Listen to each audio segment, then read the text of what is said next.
Hello दोस्तों, आज का हमारा टॉपिक है लाइफ प्रोसेस। ठीक है, ये क्लास 10th का चैप्टर नंबर 6 है। लाइफ प्रोसेस होता क्या है? तो जैसे आप लोग डेफिनेशन देख रहे होंगे, क्या लिखा है यहाँ पे? Basic function perform by living organism to maintain their life.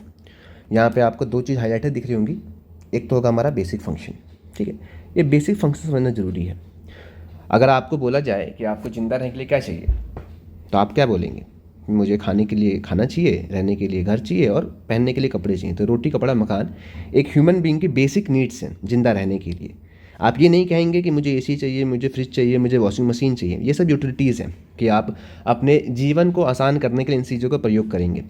पर आपको सिर्फ और सिर्फ जिंदा रहना है, आपके पास एक कंडीशन है जिंदा रहने के लिए। तो आप बोलेंगे मेरे को रोटी चाहिए, जिससे मेरे को एनर्जी मिले। एनर्जी से क्या करेंगे? आप अपने डेली काम परफॉर्म करेंगे। मकान क्या करेंगे? आप अपने आप को शेल्टर देंगे।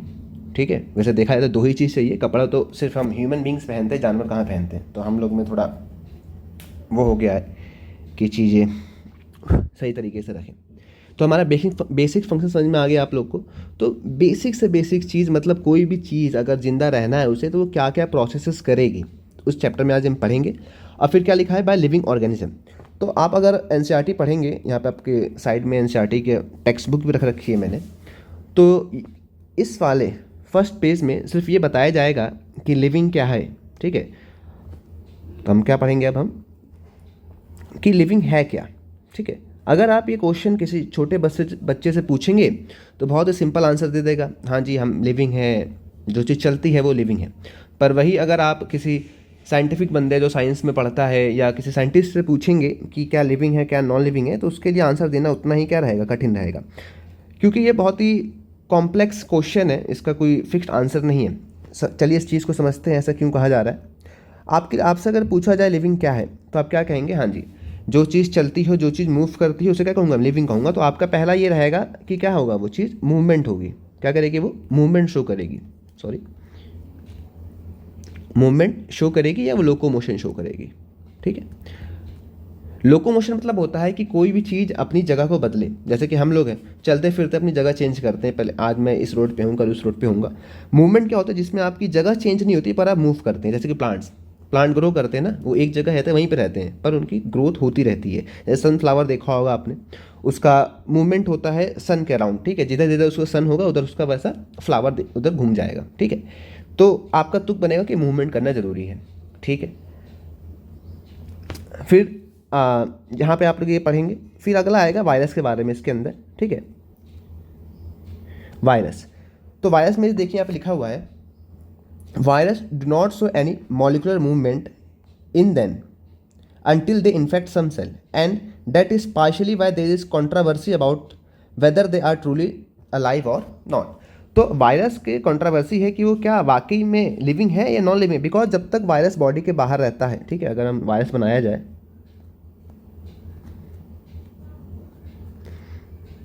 ये अगर हमारा वायरस है, अगर ये होस्ट के बाहर है, होस्ट मतलब जिसके अंदर रहेगा, तो ये कोई भी मूवमेंट शो नहीं करेगा। तो क्या इसको नॉन लिविंग कह दिया जाए?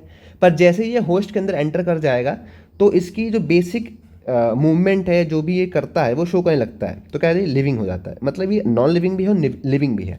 तो इसमें कॉन्ट्रडिक्शन है कि इसको क्या कहा जाए, अलाइव कहा जाए कि लाइफ कहा जाए। ठीक है, अब अगला समझते हैं। पैराग्राफ में ये कह रहा है, why are molecular movements needed for life? We have seen in earlier classes that living organisms are well organized structure. They can have tissue have cell have smaller components in them। समझते हैं इस चीज़ को। अगर हम बात करें कि कोई भी हम लोग क्या है, अगर ह्यूमन बींग की बात करें, ठीक है, ह्यूमन बींग क्या है? एक ऑर्गन सिस्टम। ठीक है, ऑर्गन सिस्टम मतलब बहुत सारे ऑर्गन से मिलकर बना होगा। ठीक है, तो ऑर्गन से पहले क्या आया होगा? हमारा टिश्यू। टिश्यू के बाद क्या बना होगा? सेल। ठीक है, और सेल के अंदर होते हैं बहुत सारे हमारे सेल ऑर्गेनेल्स। तो इन सब में भी क्या होता है? एक मॉलिक्यूलर लेवल पे मूवमेंट होता है। मॉलिक्यूलर लेवल मतलब इनके बीच में जो मॉलिक्यूल्स होते हैं, जैसे H2O CO2, इनके बीच में आपस में इंटरेक्शन होती है, जिससे चीज़ें बनती हैं। ठीक है, जिससे सेल हमारा काम करता है। जब सेल काम करेगा तो टिश्यू काम करेगा, जब टिश्यू सही से काम करेगा तो ऑर्गन काम करेगा। अब जब ऑर्गन सही से काम करेंगे तो ह्यूमन बींग हमारे सही से काम करेगा। तो उम्मीद है आपकी समझ में आ गया होगा। ठीक है, तो बेसिकली ये सब काम क्यों कर रहे हैं? होता ये है कि कोई भी चीज़ लिविंग है तो वो क्या करती है, वो टूटती फूटती रहती है, उसमें डैमेज आता है, उसको ग्रोथ करना होता है। तो उसमें क्या है, मेन इंपॉर्टेंट हमारा आएगा यहाँ पे टॉपिक मेंटेनेंस का। उसे क्या करना पड़ेगा, मेंटेनेंस करना पड़ेगा, या कह सकते हैं रिपेयरिंग करनी पड़ेगी आपको, ठीक है। तो ये मेंटेनेंस और रिपेयरिंग के लिए से आप लोग अपना घर मेंटेन रिपेयर करेंगे, उसके लिए क्या चाहिए आपको, पैसा चाहिए। तो सेम प्रकार से हमारे जो भी लिविंग बीइंग है उसको क्या करना पड़ेगा, मेंटेनेंस, अपने सेल को मेंटेन करना पड़ेगा, रिपेयर करना पड़ेगा या ग्रो करना पड़ेगा बेसिकली, है ना। तो उसको क्या चाहिए, एनर्जी चाहिए। इस चीज़ के लिए क्या आवश्यकता होती है हमारी, एनर्जी की, ठीक है।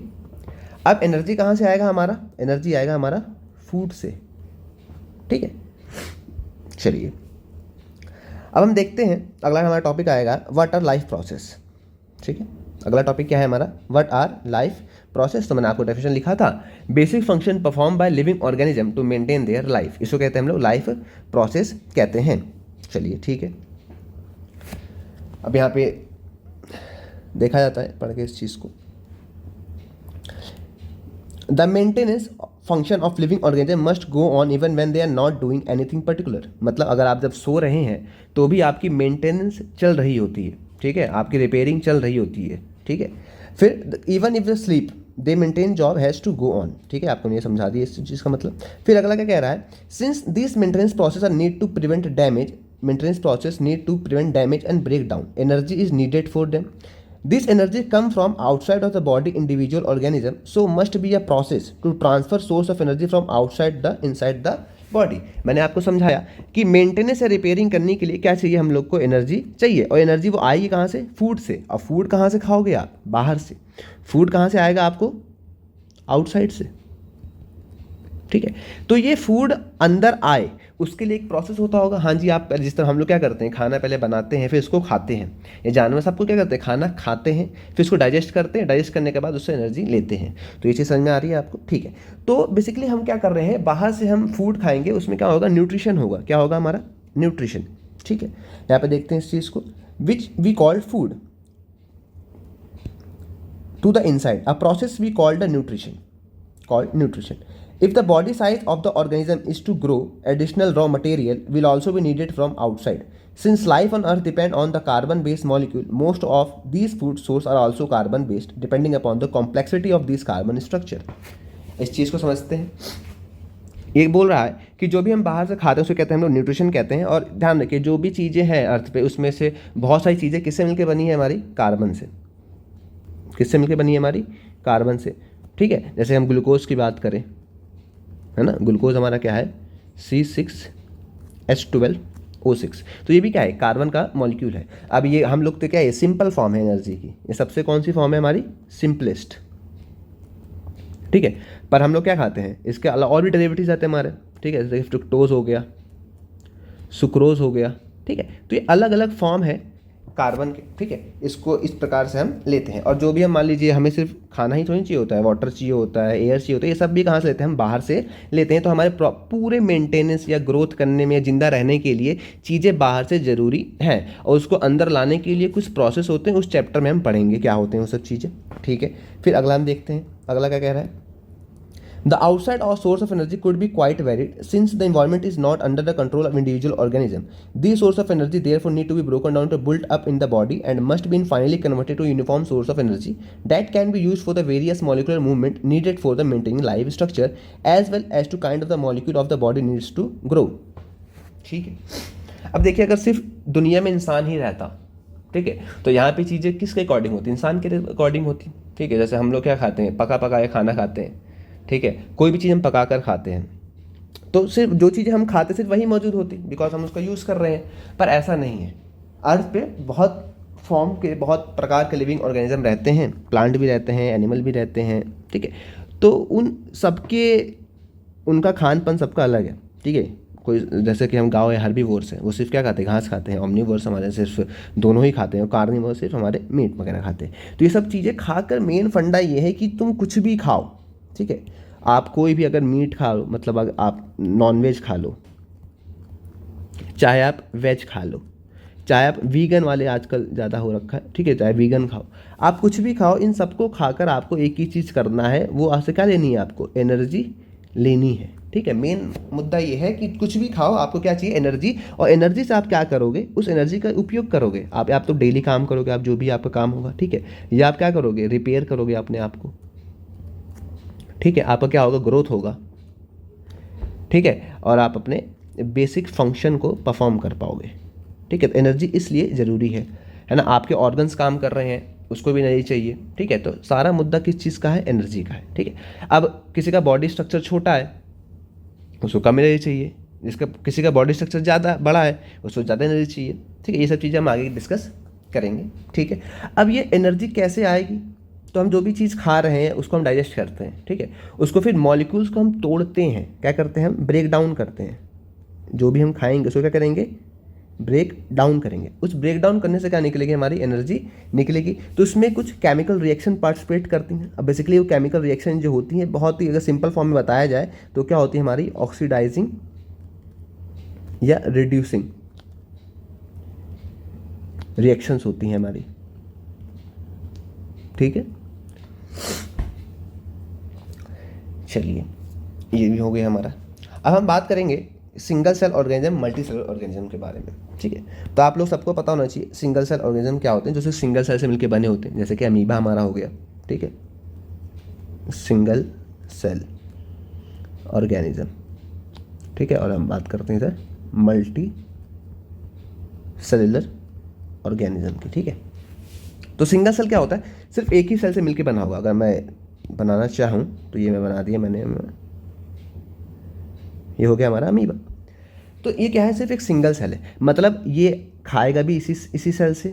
ठीक है, डाइजेस्ट भी इसी सेल से करेगा, एनर्जी भी इसी सेल से निकालेगा, जो भी काम करना होगा वो सिर्फ इसका एक यही सेल कर पाएगा। पर मल्टी सेल होगा, उसमें बहुत सारे सेल से मिलकर बने होंगे। ठीक है, इसमें क्या आ जाएगा हमारा, डिवीजन ऑफ लेबर।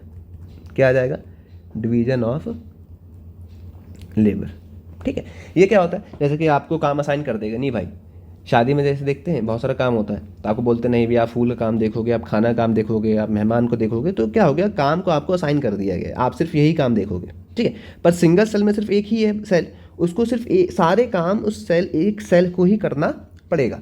तो यहाँ पे एक चीज़ समझते हैं, है क्या, यहाँ पे जो भी काम होगा तो कौन करेगा, इसका बॉडी करेगी। ठीक है, तो मान लो ऑक्सीजन आएगा तो बॉडी सरफेस से आएगा, CO2 बना वो बॉडी सरफेस से जाएगा, खाना खाएगा वो बॉडी सरफेस से ही खाएगा। ठीक है, और क्या बोलते हैं, खाना खा गया उसका एक्सक्रीशन बाहर निकालना है तो वो भी बॉडी सरफेस से होगा। तो सारा काम इसे कौन कर रहा है, हमारे बॉडी सरफेस से हो रहा है।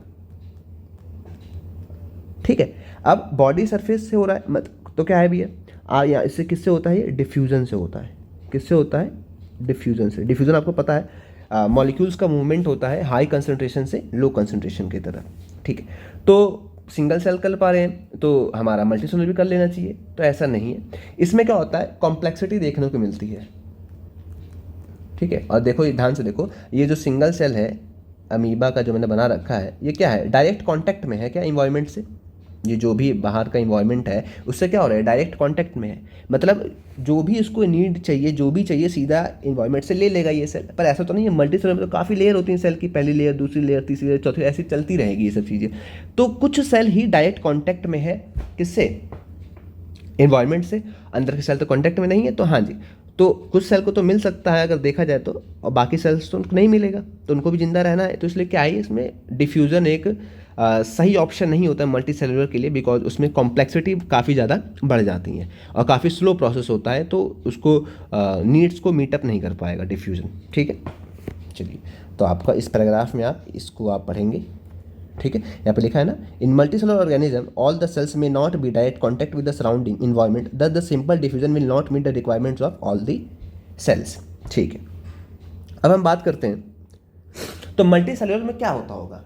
सिंगल सेल में तो आपने बता दिया कि डिफ्यूज़न होता है कॉमन प्रोसेस, जिससे क्या होता है, चीज़ें मूव करती हैं और अपनी वो चीज़ें करता है, बॉडी प्रोसेस जो होती हैं, लाइफ प्रोसेसेस।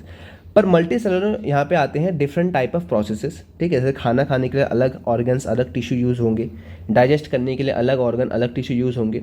ठीक है, एक्सक्रीशन करने के लिए उसको अलग टिश्यू, अलग ऑर्गन यूज़ करेंगे। वो आने वाले चैप्टर में पूरा ब्रीफ डिस्कशन है, उसके बारे में हम पढ़ेंगे आगे। फिर आगे बात करते हैं, इसको डिलीट कर लेते हैं। तो we have seen previously how in multicellular organism various body parts are specialized in the function they perform. We are familiar with the idea of these specialized tissue and with their organization in the body of the organism. It is therefore not surprising that the uptake of food and oxygen will also be the function of specialized tissue. मैंने बताया कि खाना खाने का एक अलग tissue होता होगा, सांस लेने के लिए अलग टिश्यू होता होगा, हर एक चीज़ के लिए क्या है, डिवीजन ऑफ लेबर है, मतलब हर काम के लिए कोई अलग से ऑर्गन या अलग से टिश्यू क्या कर दिए गए हैं, असाइन कर दिए गए हैं, ठीक है. However this pose a problem since the food and oxygen are not taken up at one's place in the body of organism while all the parts of the body need them. The situation creates a need of transportation system for carrying food and oxygen from one place to another body. ठीक है. अब देखिए होता ये है कि आपने बताया कि कुछ टिश्यू जो होंगे वो काम करेंगे ऑक्सीजन को ले आने के लिए, कुछ हमारा होगा खाना को ले जाने के लिए, पर ये एट द एंड में ये सारे सेल के पास तो नहीं पहुंच पाएगा, है ना. तो इसके लिए क्या चाहिए हमें, ट्रांसपोर्टेशन सिस्टम चाहिए, है ना. ट्रांसपोर्टेशन चाहिए, मतलब जो भी बॉडी में आया है उसको हर एक सेल के पास क्या कर सको, ट्रांसपोर्ट कर सको. अभी हम इस चैप्टर का सिर्फ एक ब्रीफ आइडिया ले रहे हैं, ये सब चीज़ें आगे आएंगी, ठीक है. हमारे ये सर्कुलेशन सिस्टम में आता है ट्रांसपोर्टेशन, जो ब्लड बेसिकली हमारे खाने को और ऑक्सीजन को ट्रांसपोर्ट करता है एक सेल से, एक बॉडी पार्ट से दूसरे बॉडी पार्ट तक, ठीक है. अगला क्या कह रहा है ये, when chemical reaction used a carbon source and oxygen for energy generation they create byproducts, they are not useless. मैंने बताया कि मान लो कोई भी व्यक्ति खाना खाएगा, है ना, अगर हम खाना खाते हैं तो उसका सब चीज़ अच्छी तो नहीं होंगी, जो हमें यूज़ करनी हो यूज़ कर लेंगे, है ना. क्योंकि देखिए अगर हम रिएक्शन कराते हैं तो उसमें क्या निकलता है, हमारा प्रोडक्ट निकलता है. क्या निकलता है, प्रोडक्ट. उसमें से कुछ प्रोडक्ट हमारे क्या होते हैं, यूज़फुल होते हैं, बाकी कुछ क्या होता है, हमारा वेस्ट होता है, ठीक है. तो इस वेस्ट को हमारी बॉडी से क्या करना पड़ेगा, बाहर निकालना पड़ेगा, तो रिमूव करना पड़ेगा. तो इसके लिए एक अलग से सिस्टम देखेंगे, जिसे एक्सक्रीशन सिस्टम कहते हैं. क्या देखेंगे इसको, एक्सक्रीशन सिस्टम देखेंगे, ठीक है. चलिए यहां पे कह रहा है design in multicellular organism are follow specialized tissue for excretion will develop, which means the transport system will need to transport waste away from the cell to this excretion tissue. ठीक है. अब देखिए यहाँ पे इस मतलब का समझते हैं. सपोज करिए एक्सक्रीशन एंड ट्रांसपोर्टेशन दोनों साथ में काम करते हैं. कैसे, सपोज करिए एक सेल है यहाँ पर, एक सेल यहाँ पर, एक सेल यहाँ पर है, और एक्सक्रीशन वाली जो सिस्टम है वो हमारा यहाँ पर रखा हुआ है, ठीक है. ये सब कोई अपना वेस्ट निकालेगा, ठीक है. तो क्या होगा, यहाँ पे एक सिस्टम चाहिए ना कि इन सारे वेस्ट को कलेक्ट करके हम इस सिस्टम तक ले जाएं, जो क्या करें, बॉडी से बाहर निकाल दें, ठीक है. तो यहाँ पे यही कह रहा था कि जो ट्रांसपोर्टेशन सिस्टम है उसको ज़रूरत है कि उन सारे वेस्ट को कलेक्ट करे और वो कहाँ ले जाए, हमारे एक्सक्रीशन सिस्टम पे, जहाँ से वो चीज़ों को बॉडी से बाहर एलिमिनेट कर सके, ठीक है. आज का लेक्चर यहीं पे ख़त्म करते हैं. अगले टॉपिक में हम 6.2 न्यूट्रिशन से स्टार्ट करेंगे. बेसिकली इस लेक्चर में हमने बेसिक्स जाना कि बेसिकली एक लिविंग ऑर्गेनिज्म के अंदर क्या क्या चीज़ें होती हैं, क्यों होनी ज़रूरी हैं, वो चीज़ों को समझा. उम्मीद है आपको लेक्चर समझ में आया होगा. धन्यवाद.